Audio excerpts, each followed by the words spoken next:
Olá, eu sou a Sara Faria. Sou farmacêutica, sou professora universitária no curso de farmácia e sou gestora da EVV, Escola de Vendas ao Varejo, onde eu tenho um programa voltado exclusivamente para farmacêuticos, o Mentora Farma. No vídeo de hoje, eu vou falar para você sobre a orientação farmacêutica em medicamentos para verminoses. E eu vou te falar sobre as diferenças e as semelhanças entre albendazol e mebendazol. Porém, antes da gente apresentar os medicamentos, eu gostaria de responder algumas perguntas que a gente ouve muito quando a gente trabalha na farmácia. A primeira delas é verdade que é preciso tomar medicamento para verme todo ano? E a resposta para essa pergunta é: depende muito. Antigamente, era muito comum que as pessoas utilizassem medicamentos para verme com mais frequência. Isso porque muitas pessoas moravam na zona rural e as que moravam na zona urbana não tinham saneamento básico, tratamento de esgoto e também não tinham água potável de qualidade. Atualmente, então, com a evolução, hoje nós temos um saneamento básico melhor, nós temos rede de esgoto, nós temos água potável de mais qualidade e as pessoas vivem sob essas condições atualmente. Então, nesse caso, é recomendável que haja uma frequência maior na tomada de medicamentos para verminose quando a pessoa trabalha em área insalubre, ou seja, quando a pessoa trabalha com lixo, com reciclagem. Então essas pessoas precisam estar mais atentas, porque elas estão expostas a esse tipo de verminose. A outra pergunta que as pessoas costumam fazer é em relação aos sintomas. Como então desconfiar que a pessoa está apresentando um quadro de verminose? Eu separei aqui 7 sintomas principais que você deve perguntar para o paciente se ele está apresentando. Dor abdominal constante, barriga inchada com excesso de gases, diarreia alternando com prisão de ventre, ou seja, períodos de diarreia, períodos de prisão de ventre, coceira na região anal e, no caso das mulheres, coceira na região vaginal, emagrecimento sem causa aparente, falta de energia, falta de vontade de fazer as coisas e alteração no apetite. Ora, a pessoa quer comer demais, ora a pessoa quer comer de menos. Então, esses são os principais sintomas que as pessoas manifestam. Existem aquelas que vomitam, que têm náuseas, que apresentam outros tipos de sintomas pulmonares, por exemplo, tossem muito. Então, aí é um caso de você analisar com mais cuidado. Em qualquer caso, apresentando esses sintomas, é recomendável que a pessoa faça um exame parasitológico de fezes para confirmar se há infestação por verme. Nesse caso, ela vai tomar medicamento. Se não houver infestação por verme, não há necessidade de utilizar o medicamento.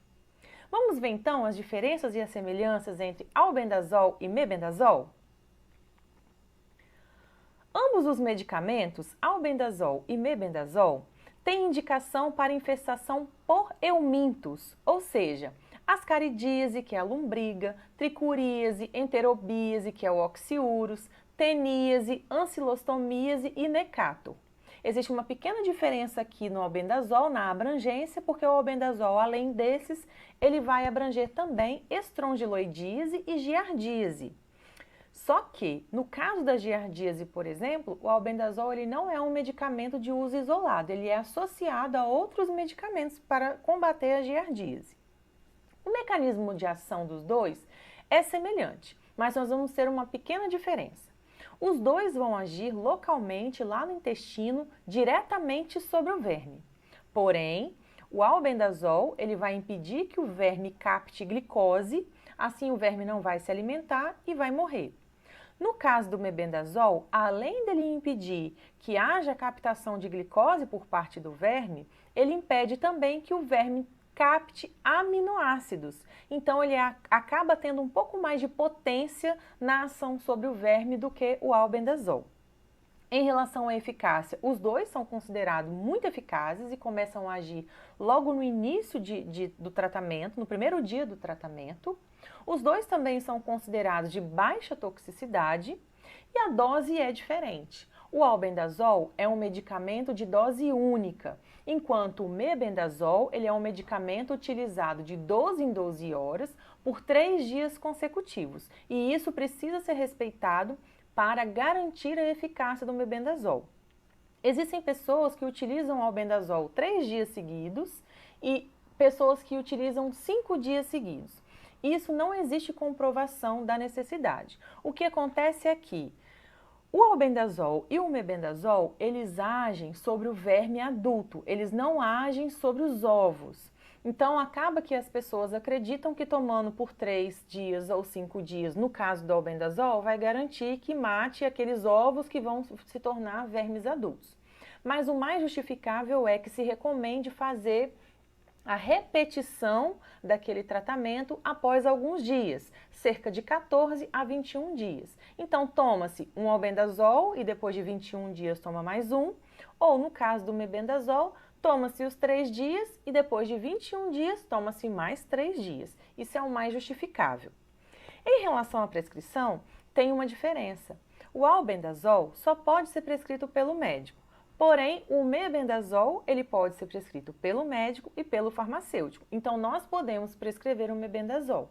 Para isso, de acordo com o sintoma do paciente, nós vamos solicitar que ele faça um exame de fezes parasitológico para a gente confirmar a presença dessa verminose que o mebendazol é eficaz. E aí sim, nós vamos fazer a prescrição do medicamento. Lembrando que sempre quando a gente fizer prescrição de medicamento para verminose, se uma pessoa da família está infestada, a gente vai indicar para todos os membros da família, para todas as pessoas que residem na mesma casa. Porque esses vermes e os ovos, eles são transmitidos por roupa de cama, por escova de dente, por utensílios que as pessoas usem em comum. Uma outra pergunta que a gente sempre escuta na farmácia é: eu preciso de tomar vitaminas após o uso do medicamento de verme? Então, não existe embasamento científico para que a gente recomende a utilização de vitaminas após medicamento de verme. É uma prática muito comum, as pessoas indicam que se tome. As pessoas mais antigas justificam isso dizendo que depois que você teve uma infestação por verme, você não tem nutrientes, você está desnutrido porque o verme roubou tudo. Na verdade, não funciona assim. Qualquer tipo de deficiência que a gente tenha nutricional, ela deve ser reposta por alimentos. As vitaminas, elas devem ser utilizadas por pessoas que não têm uma alimentação suficiente. Por isso, as vitaminas são suplementos, elas vêm para suplementar, para complementar aquilo que você comeu e que não foi o suficiente. Então, as vitaminas, elas podem ser utilizadas por qualquer pessoa, tendo verminose ou não, só que se a pessoa não tiver uma alimentação adequada, se ela comer pouco, se ela tiver durante um tempo com perda de apetite, se sentindo muito fraca, aí sim ela deve utilizar vitaminas. Pode-se utilizar vitaminas até 2 vezes por ano. Porém, não existe nada que esteja comprovando que cientificamente, após a utilização do medicamento de verme, tem que se usar vitaminas. Lembrando então, pessoal, que quando você for recomendar medicamento de verme para a pessoa, se você for prescrever ou se você for orientar algo que já tenha vindo prescrito pelo médico, lembre sempre que toda a família precisa ser tratada e que também as condições de higiene, elas precisam de ser redobradas. Lavar as roupas de cama com mais frequência, trocar as roupas de cama com mais frequência, toalha, trocar as escovas de dente e tomar bastante cuidado em relação à limpeza do local que se vive. É isso, pessoal. Esse foi mais um vídeo. Eu espero que você tenha gostado e que isso possa ter te ajudado de alguma forma. Se tiver feito sentido para você, você deixa o seu like no vídeo e se inscreve no canal, porque toda semana vai ter algum vídeo novo aqui. Você pode também sugerir algum tema que você tenha dificuldade ou que você tenha dúvida para que eu possa gravar um vídeo para você. Tchau, tchau e até a próxima!